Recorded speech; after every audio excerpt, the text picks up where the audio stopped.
Nikiwa nimekaa kwenye jua la asubuhi, nikitazama upepo ukitikisa majani ya mti mkubwa nje ya dirisha langu, akili yangu ilielekezwa mbali mpaka Burkina Faso.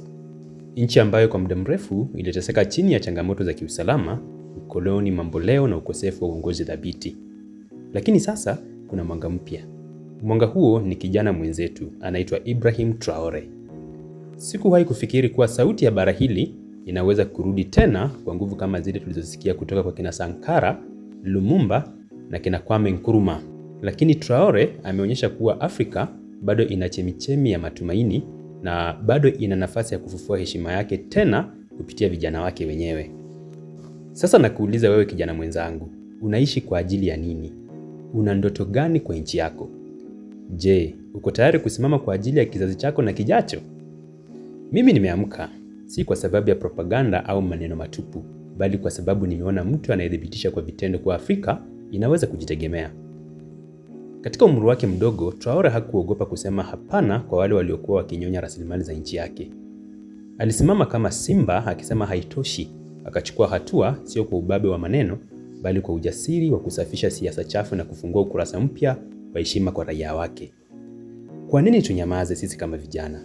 Kwa nini tuendelee kuwa watazamaji? Tunapoona kijana mwenzetu akigeuza taifa lililokuwa likihangaika kuwa lenye mwelekeo mpya, tunapaswa kuamka hata sisi. Sio kwa kumtazama tu, bali kwa kumuunga mkono, kwa kusambaza ujumbe wake na bila kusahau kwa kufuata nyayo zake. Afrika inahitaji Traore wengi, na Traore hatatokea kwa miujiza, watatokana na sisi wenyewe. Watatoka mitaani, vioni, mashambani na hata kwenye kona za maisha magumu. Lakini tutawapata tu kama tutawaonyesha mfano. Na mfano upo hai, Ibrahim Traore. Kama tutakuwa tayari kusimama na kusema ndiyo, Afrika ni yetu na hatutakubali kudhalilishwa tena, basi tutawapata Traore wengi zaidi kila kuchao. Hebu fikiria, jambo likitokea baya ambapo hatuombi litokee, Traore atoweke, Afrika itasimama katika mizani ipi? Serikali za Afrika nazo lazima zipate funzo. Lazima zione kuwa uongozi sio heshima ya kuvalia suti na kuongea Kiingereza kizuri kwenye majukwaa ya kimataifa. Ni huduma kwa raia, huduma iliyo bora, huduma iliyo na haki. Ni kusimama na kupambana na rushwa, ni kulinda heshima ya wananchi. Ni kuhakikisha kila mtoto analala akiwa amelishwa, kila mzazi ana huduma ya afya na kila kijana ana nafasi ya kujitengenezea maisha. Ibrahim Traore amekuwa kioo cha kutazama ndani. Ameonyesha kwamba nchi inaweza kusimama bila kutegemea misaada kutoka kwa mabeberu. Ameonyesha kwamba uzalendo si porojo, ni vitendo.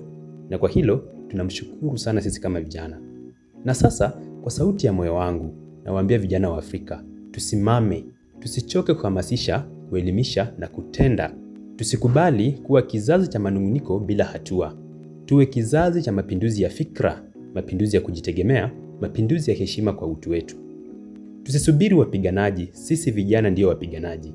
Na ikiwa kuna jina moja tunalopaswa kulisema kwa fahari, basi ni la Ibrahim Traore. Si kwa sababu ni mkamilifu, bali kwa sababu amedhubutu, na sasa ni zamu yetu.